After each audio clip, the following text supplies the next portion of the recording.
Right, this second video we're going to mainly cover cleaning up the image, these areas here in particular, and the difficulties they may present. We're also going to take a quick look at exposure, highlights and shadows. This image has already had that corrected, but if these shadow details weren't showing, for example, you can go to Filter, Camera Raw Filter, and when that loads up, we have in the basic panel, which is the top one, you can change the highlight levels. We don't really need to do it, but just show you what they do. Shadows, which will bring out the shadows, so we can really make the underside look bright, which is not really necessary. And also the overall exposure can be adjusted here. So I think that's fine as it is. If a part of the building's too bright, you could use a gradient tool to reduce the brightness as well, but we're going to skip that for now. So to get rid of these things, there are various tools at our disposal. I'm holding the Z key down and moving my mouse to the right to zoom in, because we're interested in this bit in particular. Awful lot of keys being pressed here, aren't there? So if I choose the sticking plaster icon over here, see this one, then I have the spot healing brush. There's also various other options here. You may be seeing one of those in this place, but that's the one that we want. And this is great for small areas which are surrounded by what you want. So I can draw a line down here and it'll get rid of that fairly nicely. All these little spots, no problem at all. I'm using a Wacom pen, so I can adjust the fatness of the brush by pressing. If I press harder, it goes fatter. Now I could try and remove a big area like this with it, but it doesn't work very well because the stuff around it is too similar. So you could try the patch tool for that. Hold the mouse down on the icon for the sticking plaster and go for the patch. Then you can select an area of the image and drag the patch tool and let go. There's various modes of the patch tool up here in this corner. Stick with content aware, it generally does what you would want. And Control D deselects. So we could do this panel like that because we've not covering the whole panel, and we could work our way around it and do that. Another thing is to select this whole panel and fill it in with a copy from another panel, because this panel is pretty bad. So there are a couple of ways we can select it. We have various selection tools. You'll probably find this one set to lasso, this panel here.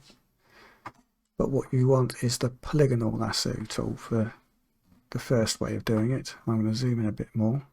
The more zoomed in we are, the more accurate we can be. I can click in a corner, click in a corner, click in a corner, click in a corner, and then click. See how it's changing slightly there? There's a little circle appearing. That means I'm going to close the line. So now I've chosen that, I can go to the clone stamp tool, make sure that aligned is not ticked. So I'm going to choose another panel and choose this one. Now to choose the source point for the clone, I hold the Alt key down and click, and then I can paint in here. Now because it's, if you watch where the plus sign is, it started in the middle of the panel. If I let go of the mouse now and paint again down here, the plus has gone back to the middle. If I had aligned checked, it would have carried on from where I finished when I let go of the mouse and not where I originally set it. That's great for copying things, but it's not much use for what we want to do here. So say I wanted to copy an area, I could tick aligned. If I wanted to copy this mess in this corner here, which I don't particularly, but if I click on there and I start painting, note where the mouse is, it's down the bottom of the panel there.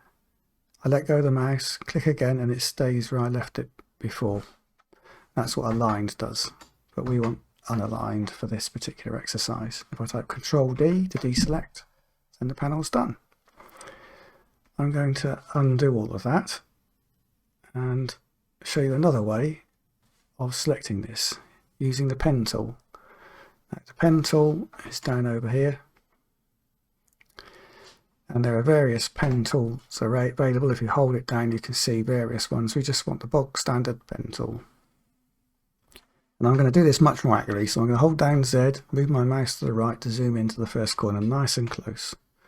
And then I'm going to click on the first corner, click on the second corner, and then I'm going to hold the space bar down, scroll down to the next corner, click on that, click on this corner, and then I need the space bar again to scroll back up.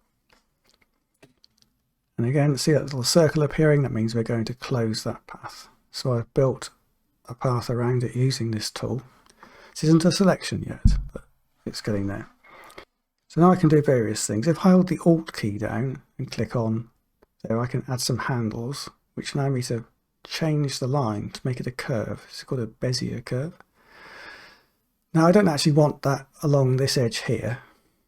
Now this top edge is slightly not straight, so if I keep the Alt key held down, I can move this. I'm going to make it quite long because I want a gentle curve, and just bring it very slightly above. Now when I look at this here, it's more following the edge better. You can also, if you hold down the Control key, move the whole selection around.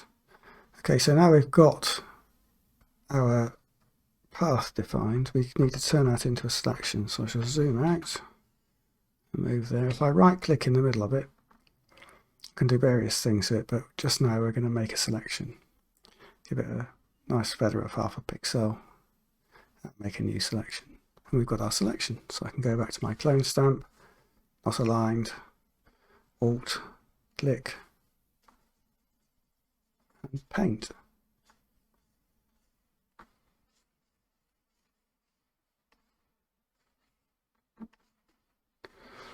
Control D to deselect, Control 0, zoom out, and you can see it's made a very decent job of that. So that's cleaning up done. Thank you.